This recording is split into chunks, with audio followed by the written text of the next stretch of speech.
नमस्कार विद्यार्थी मित्रों, आमचे YouTube channel science and education corridor यामध्ये आपले सर्वांचे स्वागत। BEd CET 2025 या अनुषंगाने आपण व्हिडिओ पाहत आहोत। सामान्य ज्ञान हा जो आपला घटक क्रमांक 2 आहे, यातील उपघटक याविषयीचा हा व्हिडिओ। यापूर्वी आपण 3 लेक्चर अपलोड केलेले आहेत, ते जर आपण पाहिले नसतील तर कृपया पाहून घ्या, जेणेकरून सामान्य ज्ञान हा जो आपला घटक आहे, विषय आहे, तो आपला परिपूर्ण होईल व आपल्याला BEd CET साठी जास्तीत जास्त गुण संपादित करता येतील। व्हिडिओ चालू करण्यापूर्वी आपण जर आमच्या चॅनलवरती नवीन असाल तर कृपया चॅनलला सबस्क्राईब करा, तसेच व्हिडिओ आवडल्यास नक्कीच मित्रपरिवारामध्ये शेअर करण्यास विसरू नका। आपल्या सामान्य ज्ञान या घटकांतर्गत येणारे तब्बल 8 घटक आपण मागील 3 व्हिडिओमध्ये पाहिलेले आहेत।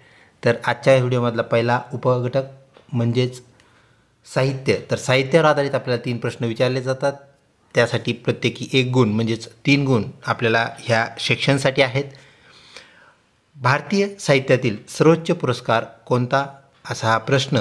तर ऑप्शन 2 ज्ञानपीठ हा पुरस्कार भारतीय साहित्यातील सर्वोच्च पुरस्कार होय। ज्ञानपीठ पुरस्कार मिळवणाऱ्या प्रथम महिला कोण। तर ऑप्शन 2 आशापूर्णा देवी। बंगाली साहित्यासाठी यांना ज्ञानपीठ पुरस्कार मिळाला। पुढचा प्रश्न, ययाती ही कादंबरी कोणी लिहिली।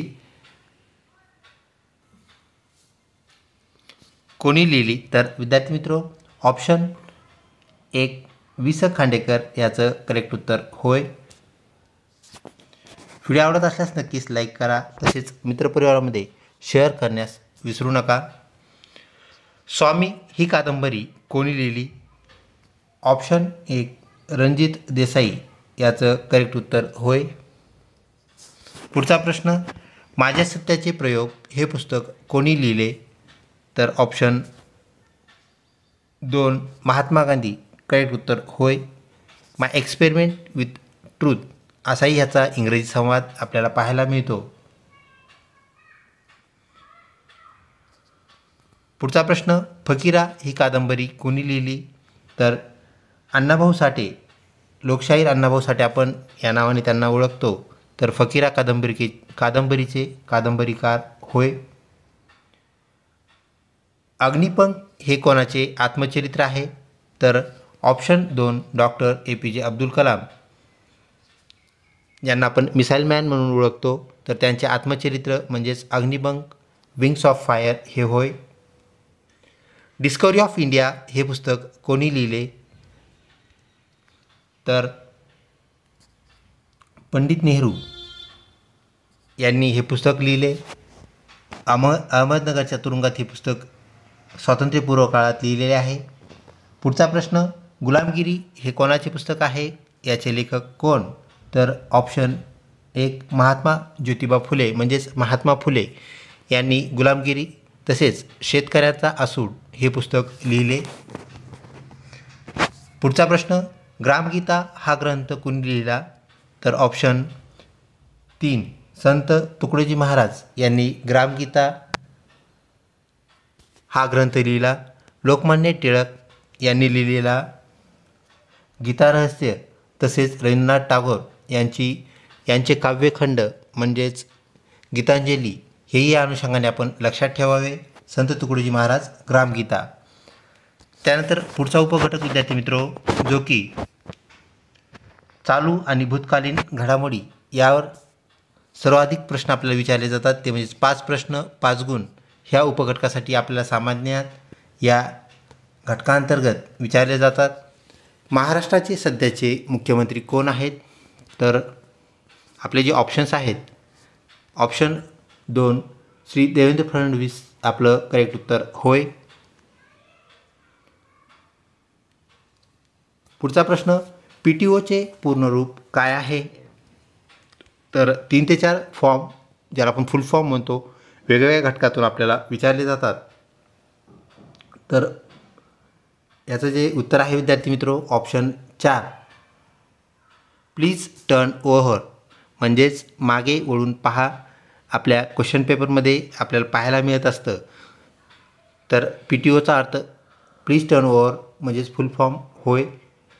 पुढचा प्रश्न, हृदयाचे ठोके मोजण्याचे उपकरण म्हणजेच इन्स्ट्रुमेंट कोणते? तर ऑप्शन 3 स्टेथोस्कोप. याचा वापर हृदयाचे ठोके मोजण्यासाठी म्हणजेच दर मिनिटाला किती ठोके पडतात हे मोजण्यासाठी त्याचा उपयोग होत असतो. तर हृदयाचे जे ठोके आहेत ते प्रति मिनिट आपल्याला 72 पडलेले पाहायला मिळतात. ही बाब या अनुषंगाने आपण लक्षात ठेवा. तर थर्मामीटरने आपण टेम्परेचर मोजत असतो, जे की आपण डिग्री सेल्सिअसमध्ये मोजतो. हेही आपण या अनुषंगाने लक्षात ठेवावे. पुढचा प्रश्न, दक्षिण भारतातील सर्वात लांब नदी कोणती? तर ऑप्शन 4 गोदावरी. ही जी नदी आहे दक्षिण भारतामधील सर्वात लांब नदी आहे, म्हणून आपण हिला दक्षिण गंगा या नावाने सुद्धा ओळखतो. तर ही बाब या अनुषंगाने आपण लक्षात ठेवावी. दक्षिण गंगा कोणत्या नदीस म्हणतात असा प्रश्न आल्यास त्याचं उत्तर गोदावरी हे होय.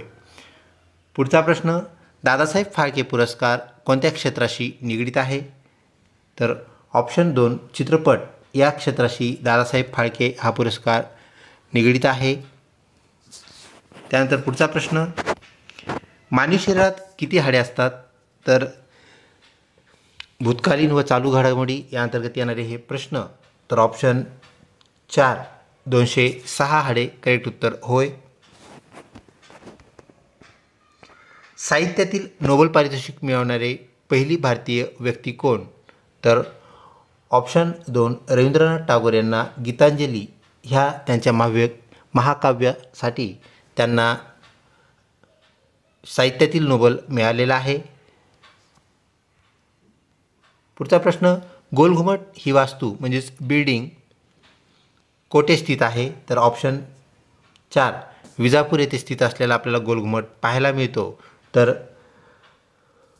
हैदराबाद येथे चार मिनार, फतेपूर सिक्री येथे आपल्याला बुलंद दरवाजा पाहायला मिळतो. तर कुतुब मिनार हा दिल्ली येथे स्थित आहे. हेही या अनुषंगाने आपण लक्षात ठेवावे. जगातील सर्वात स्वच्छ नदी कोणती? तर ऑप्शन 3 थेम्स आपलं करेक्ट उत्तर होय. नाईल ही जगातील सर्वात लांब नदी, तर ॲमेझॉन रुंद नदी, तसेच गंगा ही भारतातील सर्वात लांब नदी.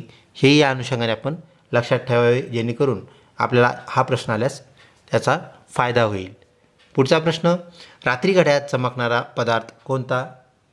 तर ऑप्शन 2 रेडियम हा पदार्थ घड्याळीमध्ये मुद्दामहून लावलेला असतो, जेणेकरून आपल्याला स्मित प्रकाशात किंवा एकदम कमी प्रकाशातसुद्धा आपल्याला घड्याळात चमकलेले दिसते आणि अंक दिसतात व काटे कोठे आहेत याचा अंदाज येतो. म्हणजेच कमी प्रकाशातही आपल्याला वेळ कळते. म्हणून घड्याळात चमकणारा पदार्थ कोणता? तर याचं उत्तर आहे रेडियम. पारा हा पदार्थ आपण थर्मामीटरमध्ये वापरत असतो. हेही या अनुषंगाने आपण लक्षात ठेवावे. काझीरंगा राष्ट्रीय उद्यान कोणत्या राज्यात आहे? तर एकशिंगी गेंड्यासाठी प्रसिद्ध असणारं काझीरंगा हे आसाम राज्यातील राष्ट्रीय उद्यान नॅशनल पार्क ही बाब आपण लक्षात ठेवावी. तर गुजरातमध्ये सेसानगीर, महाराष्ट्रामध्ये ताडोबा, त्यानंतर राजस्थानमध्ये सारिस्का नॅशनल पार्क आपल्याला पाहायला मिळतो. तर ऑप्शन 3 आसाम करेक्ट उत्तर होय. ऑस्कर पुरस्कार कोणत्या क्षेत्राशी निगडीत आहे? तर ऑस्कर हा जो पुरस्कार आहे तो चित्रपट क्षेत्राशी निगडीत आहे. ऑप्शन 2 करेक्ट उत्तर होय. परत एक फुल फॉर्म, हूचे म्हणजेच WHO याचे पूर्ण रूप काय आहे? त्याचा फुल फॉर्म आपल्याला सांगायचा आहे. तर वर्ल्ड हेल्थ ऑर्गनायझेशन. तर हे जे वर्ड आहे सेकंड ऑप्शनचं हे आपलं करेक्ट उत्तर होय. आणि हे जे वर्ड आहे याचा अर्थ शब्द होतो. ही बाब आपण लक्षात घ्या. तर ऑप्शन 2 वर्ल्ड हेल्थ ऑर्गनायझेशन म्हणजे जागतिक आरोग्य संघटना हे WHOचे पूर्ण रूप होय. पुढचा प्रश्न, शून्याचा शोध कोणी लावला? मागील वर्षी विचारण्यात आलेला हा प्रश्न. तर ऑप्शन 2 आर्यभट्ट यांनी शून्याचा शोध लावला. भारताचे राष्ट्रीय फूल कोणते असा पुढील प्रश्न. तर ऑप्शन 4 कमळ हे भारताचे राष्ट्रीय फूल. तर जपान या देशाचे वॉटर लिली म्हणजेच लिली हे जपानचे राष्ट्रीय फूल. ही बाब या अनुषंगाने आपण लक्षात ठेवावी. जगात क्षेत्रफळाच्या दृष्टीने भारताचा कितवा क्रमांक लागतो? तर ऑप्शन 4 7वा क्रमांक लागतो. ही बाब आपण लक्षात ठेवावी. त्यानंतर सार्क ही जी संघटना आहे, सार्क या संघटनेचे मुख्यालय म्हणजेच हेडक्वार्टर कोठे आहे असा हा प्रश्न.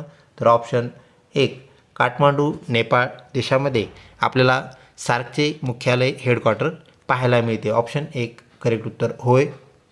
व्हिडिओ आवडत असल्यास नक्कीच लाईक करा, तसेच मित्रपरिवारामध्ये शेअर करण्यास काहीच हरकत नाही.